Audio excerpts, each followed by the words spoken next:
Imagine a king, a living god on earth, worshipped by millions, draped in solid gold and absolute power.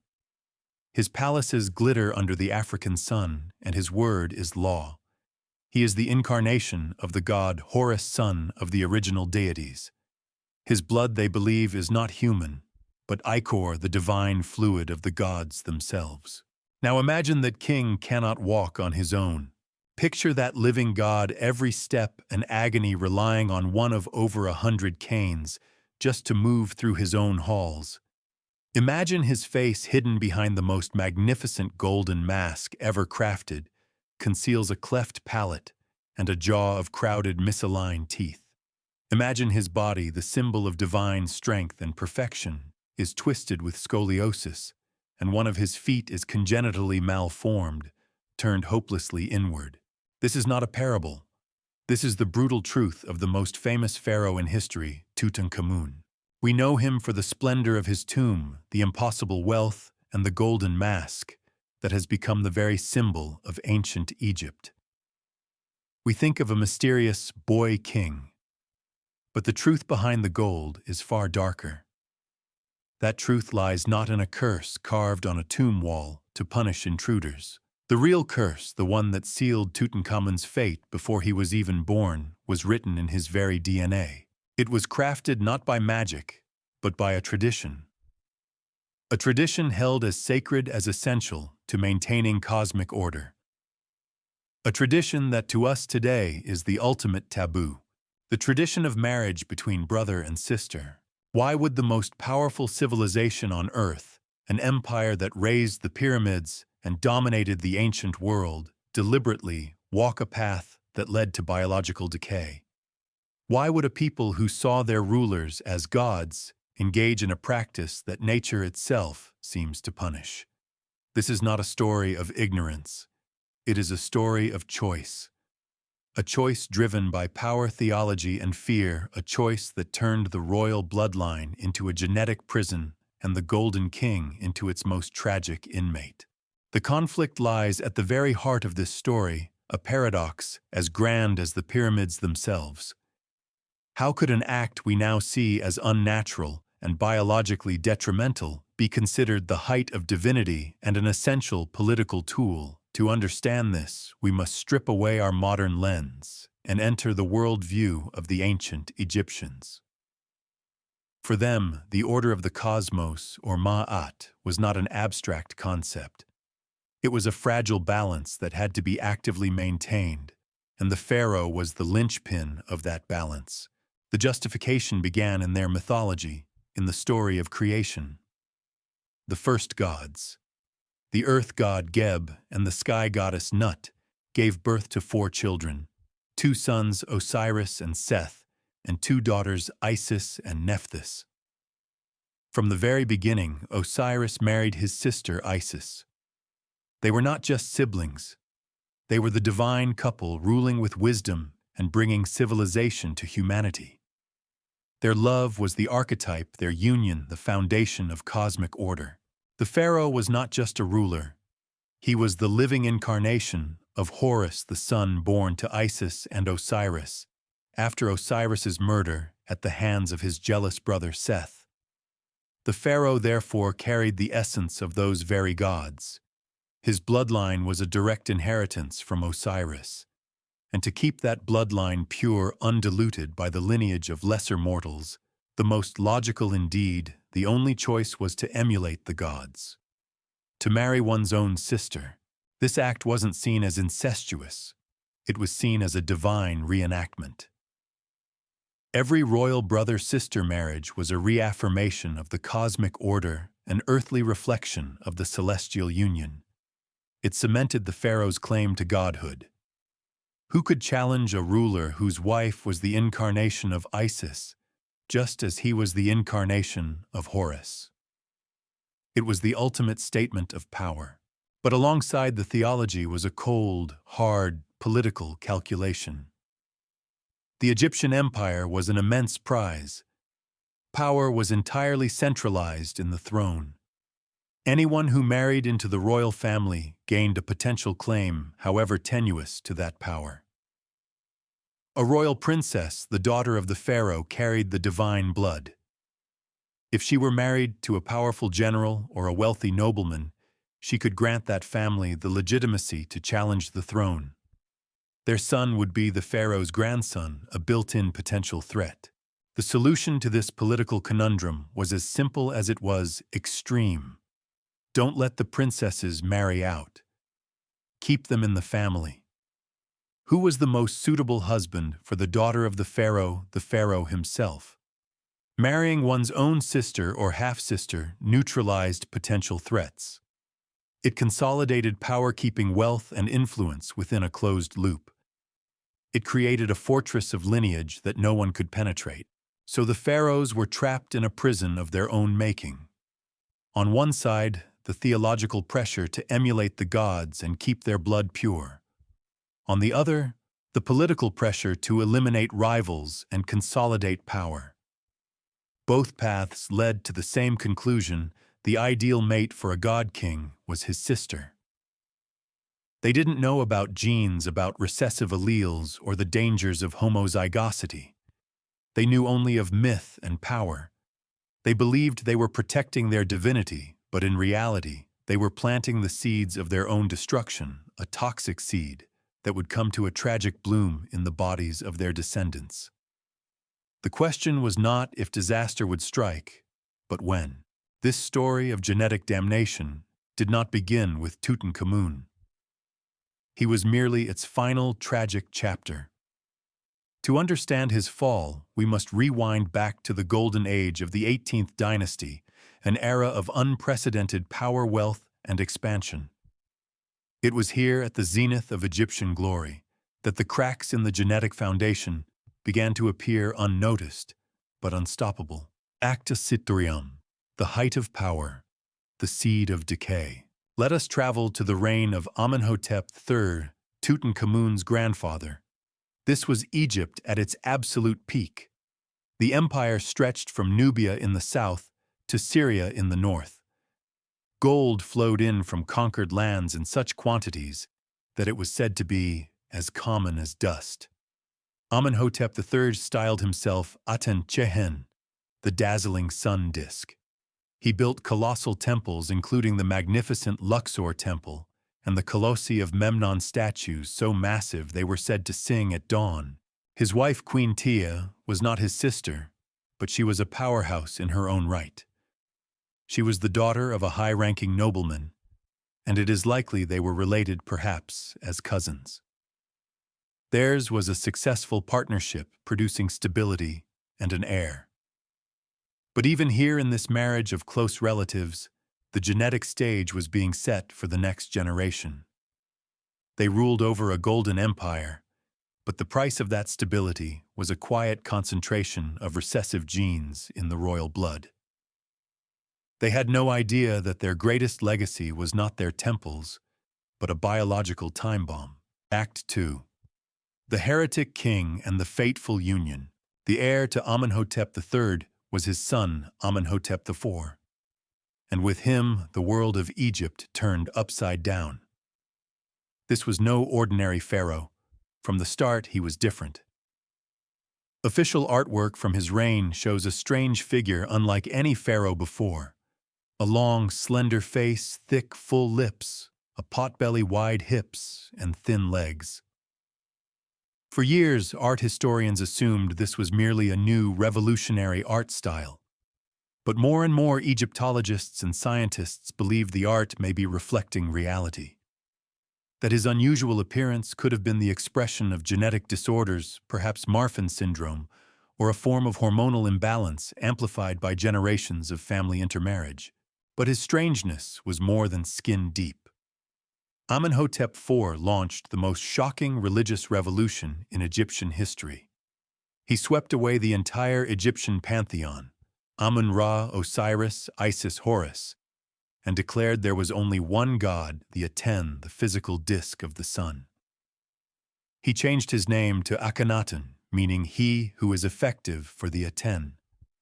He abandoned the centuries-old capital of Thebes and built a new city in the middle of the desert, Akhetaten, the horizon of the Aten.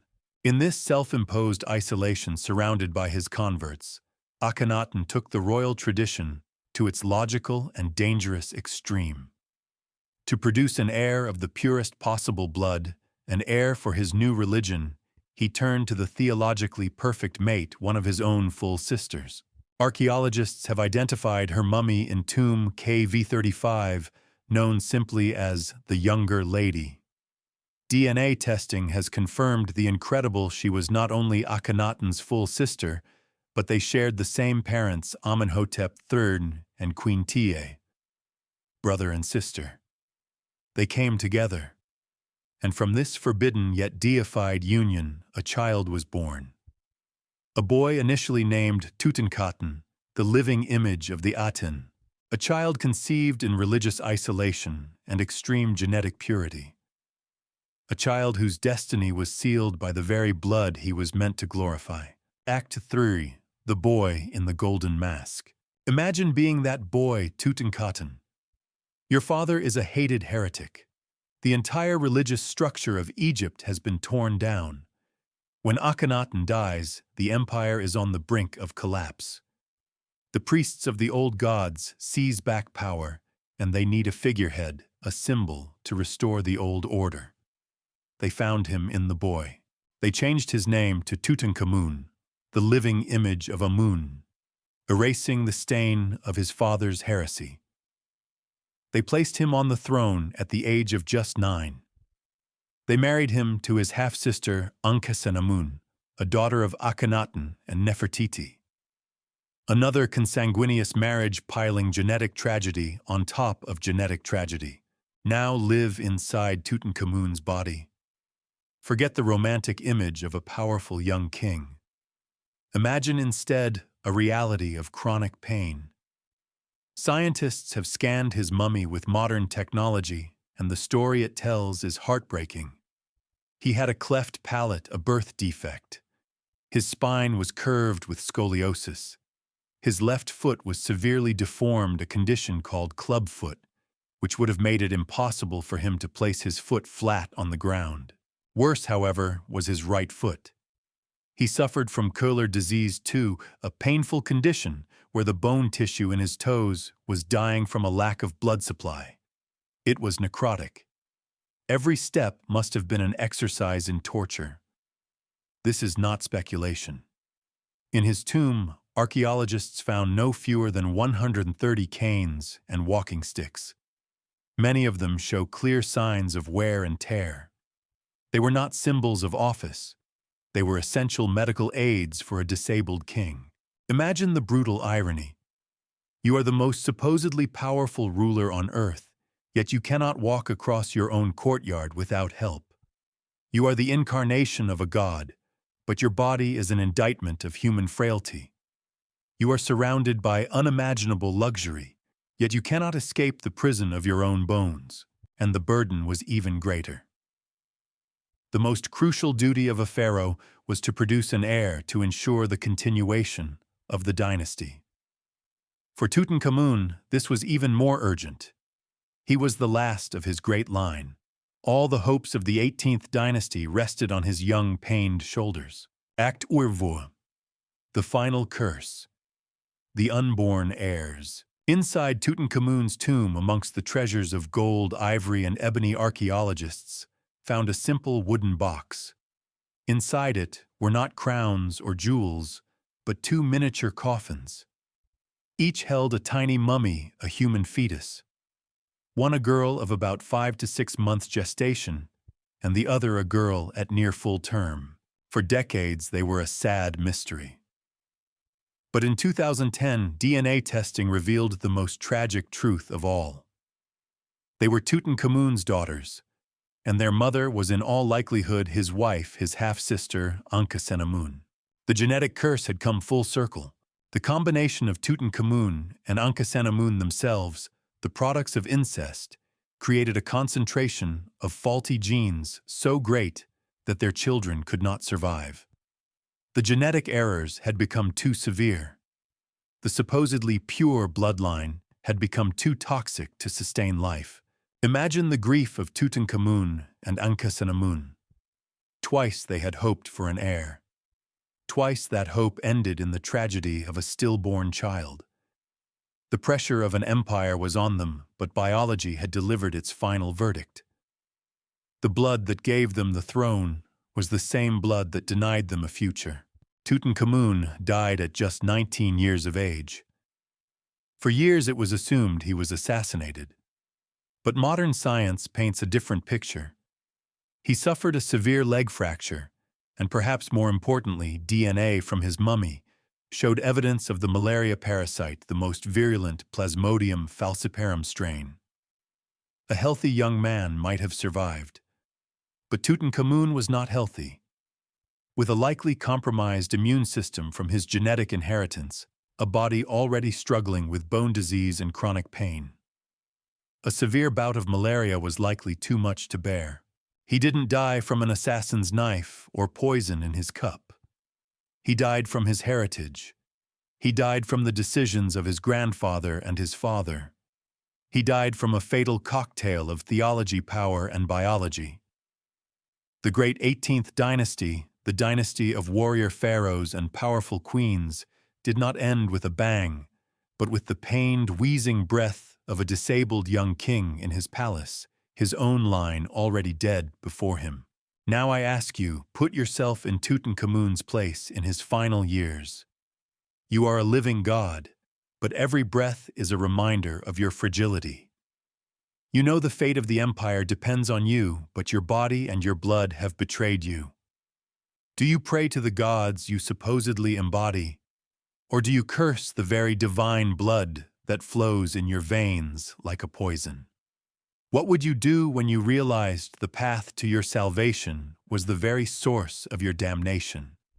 Think about it and share what you would do in the comments below.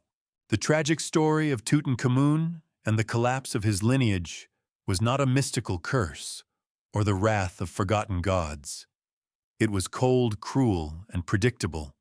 It was biology. It was genetics.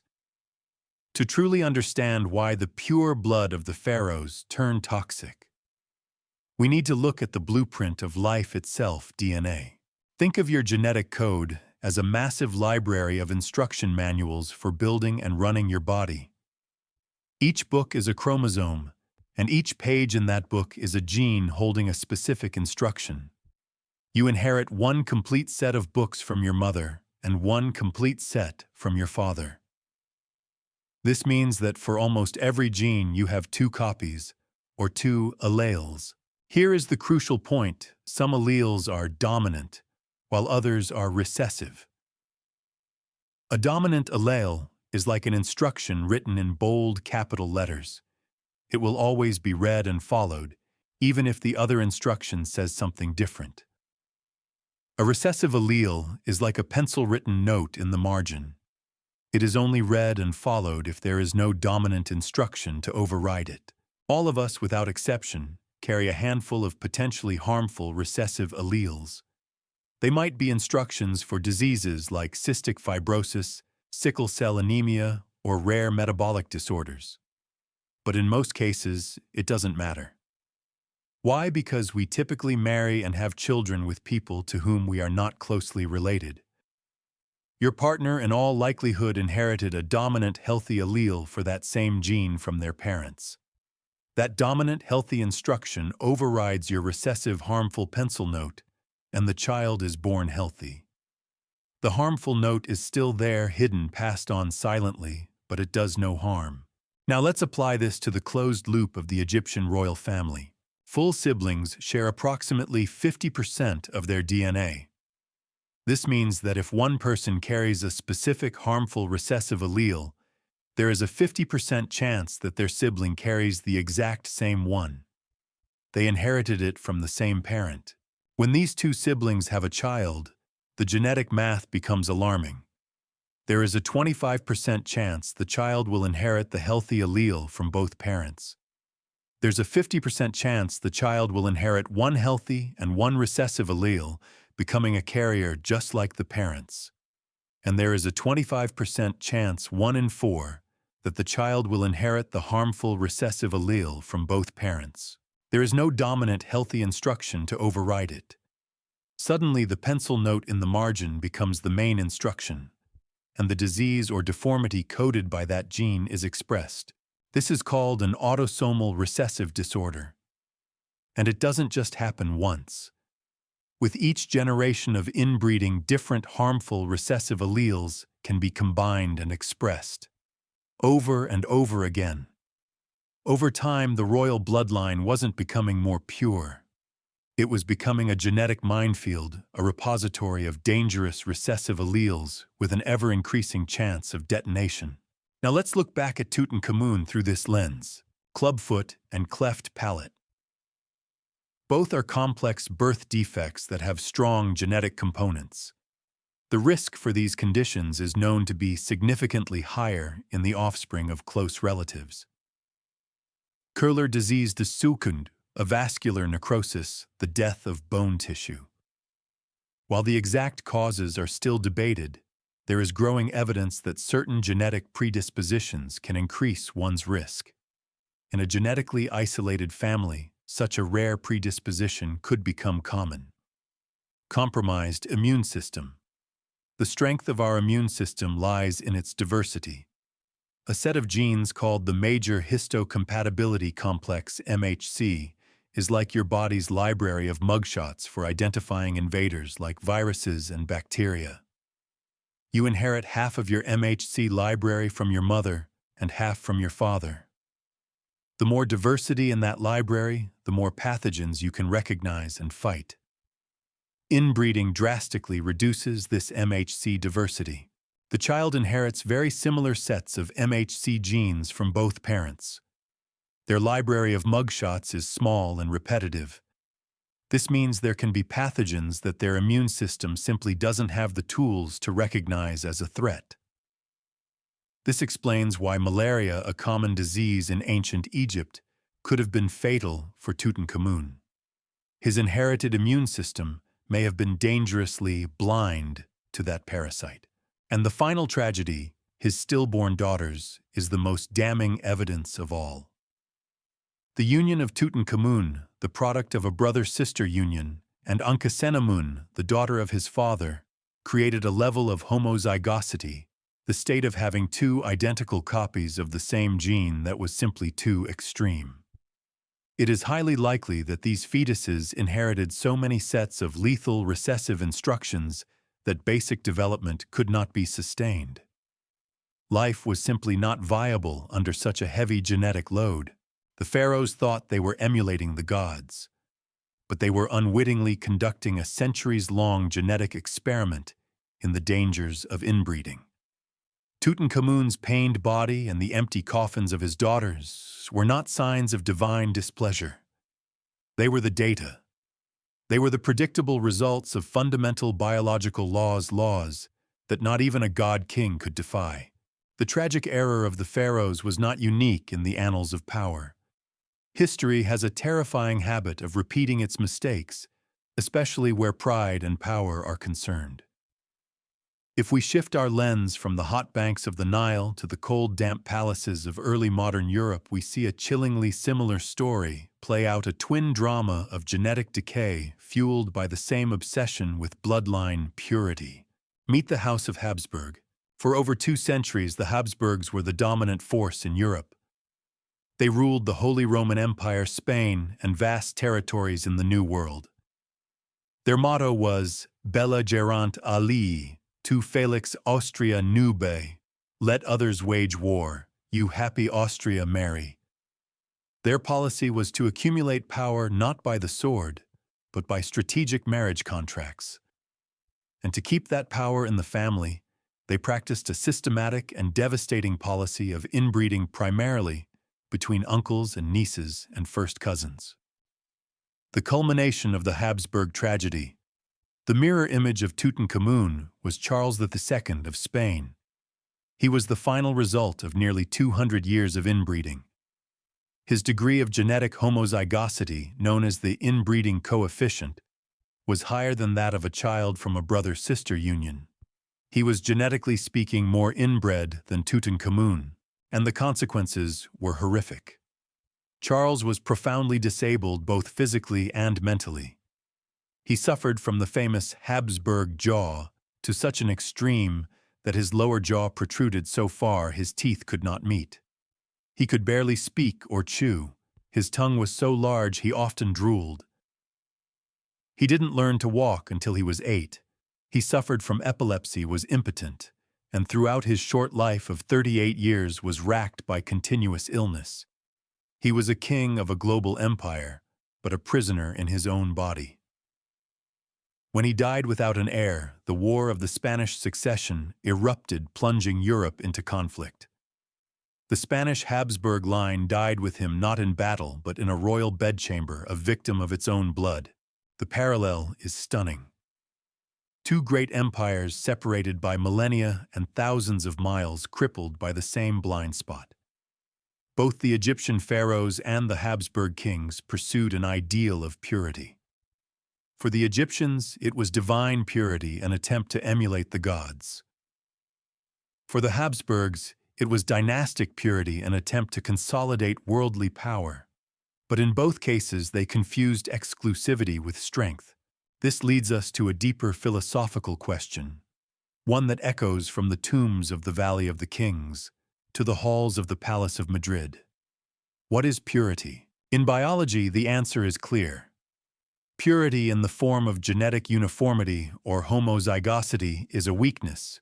It is a dead end. Strength lies in diversity. The mixing of different gene pools creates what is known as hybrid vigor. It masks harmful alleles, introduces new immune solutions, and creates resilience. Nature knows this. It's why so many species have evolved elaborate mechanisms to avoid inbreeding. But perhaps this is more than just a biological law. Perhaps it is a law of societies, of ideas, of cultures. Is any extreme pursuit of a pure ideal, be it racial purity, ideological purity, or religious purity, ultimately a journey towards self-destruction? When a society, a group, or an individual closes itself off from outside influence, when it declares that only its way is right, only its blood is worthy, only its ideas are valid, is it not creating its own form of intellectual Habsburg jaw?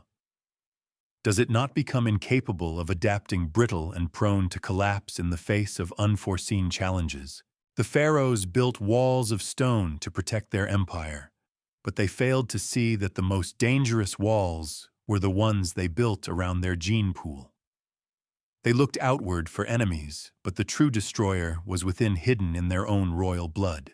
The story of the pharaohs and their genetic misstep can feel like ancient history, a cautionary tale from a lost world. But if we brush away the dust of millennia, we find that this curse is not confined to royal tombs. It resonates in our modern world in ways both tangible and deeply metaphorical. The tragic lesson on the dangers of self-imposed isolation and the blind pursuit of purity is as relevant today as it has ever been.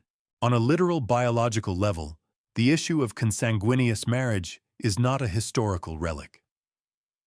While brother-sister unions are exceptionally rare, first-cousin marriage is still common in many parts of the world, accounting for an estimated 10% of the global population. This is not due to ignorance, but often for deep-seated cultural, social, and economic reasons, keeping property within a family, strengthening kinship ties, or preserving cultural traditions. Modern scientific studies in these communities have confirmed what Tutankhamun's fate suggested. The children of first cousins have double the risk of suffering from autosomal recessive genetic disorders compared to the general population. They have higher rates of infant mortality and an increased risk for conditions like congenital heart disease and deafness. This is a complex and sensitive public health issue. It is not about judging cultural choices, but about providing education and genetic counseling so that couples can make informed decisions about the health of their children. It is, in essence, a modern version of the Egyptian story, a struggle between cultural tradition and biological reality. But perhaps the most potent legacy of the pharaohs in our world is not in our DNA, but in the systems we build. Consider the metaphor of intellectual inbreeding or organizational inbreeding. This is the dangerous tendency of groups, companies, and even nations to become too insular, too self-congratulatory, and too isolated from outside ideas. Think of the corporate world. A company that hires only from a few elite universities promotes only those who share a single mindset and dismisses disruptive ideas from the outside as not fitting our culture. Initially, this might seem to create stability and efficiency. Everyone speaks the same language, follows the same unwritten rules. But like the pharaoh's gene pool, their idea pool becomes stagnant. They develop a kind of corporate immune deficiency. They fail to recognize new threats in the marketplace, fail to adapt to changing technologies. They become like Kodak, which invented the digital camera, but shelved it to protect its pure and profitable film business, only to be bankrupted by the very revolution it started. They become like Nokia, which dominated the mobile phone market, but failed to adapt to the smartphone revolution. Their intellectual self-satisfaction and isolation was a death sentence. This metaphor extends to politics and society. In our age of social media, algorithms, and partisan news channels, we increasingly live in echo chambers. We listen only to opinions that reinforce our existing beliefs. We unfollow those who disagree with us. We treat opposing views not merely as wrong, but as evil or dangerous. When this happens, a political culture begins to exhibit the symptoms of inbreeding. It becomes intolerant, incapable of compromise. It loses the ability to see complex issues from multiple perspectives. Ideas become more extreme, as there are no dissenting voices to moderate them. Like a weakened immune system that can't recognize a pathogen, an inbred polity cannot recognize the value in an opponent's ideas or the flaws in its own. It becomes brittle, prone to division, and incapable of solving the real problems facing society. The pursuit of ideological purity leads to a diseased and dysfunctional body politic.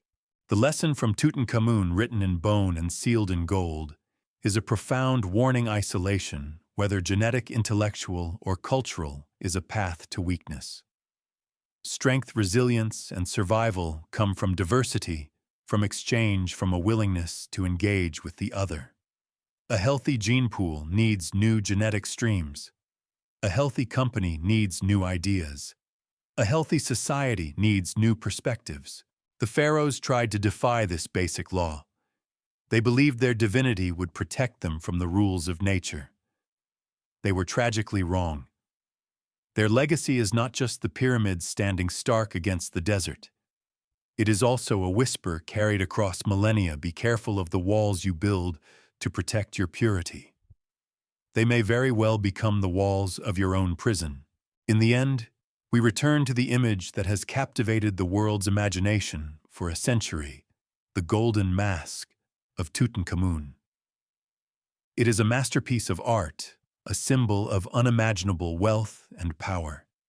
Its surface is perfect, serene, and divine. It was designed to present an ideal, the immortality and perfection of a god-king. But we know the truth now. We know that beneath the flawless gold lay the skull of a young man with a cleft palate. We know the body it once covered was ravaged by disease and deformity. The mask was more than a burial object. It was a lie. A beautiful, elaborate lie crafted to hide the ugly, painful truth of the price of purity. History is filled with such golden masks. Empires that project strength and stability to the outside world while rotting from within. Ideologies that promise a perfect paradise while creating hell for those who do not conform. Traditions that are venerated as sacred while they quietly plant the seeds of decline. The story of the pharaoh's inbreeding is not just a strange footnote in a history book. It is a powerful metaphor for the human condition. It is a reminder that our most revered traditions, our most deeply held beliefs, must be examined in the cold light of reason and evidence. It challenges us to ask what sacred truths in our world, in our societies, or even in our own lives, are actually golden masks hiding a decaying reality. What kind of purity, of thought, of identity, of purpose are we pursuing to the point that we isolate ourselves from the very diversity and complexity that could save us? What walls are we building, believing they keep us safe, when in fact they are suffocating us? The curse of the pharaohs was written in their DNA, an inescapable sentence. But our story is not yet written. We have the ability to read the codes, both biological and social. We have the ability to learn from the mistakes of the past. The question is, will we choose to? History is not just stories about the past. It is a mirror for the present and a warning for the future. If you believe understanding these dark corners is essential to navigating our complex world, then join us. Let us know your thoughts in the comments. What other dark chapters of history do you want us to bring into the light? And if you want to continue the journey into the forgotten stories and hidden truths that shape our world, hit the subscribe button and turn on notifications. The expedition into the dark has only just begun.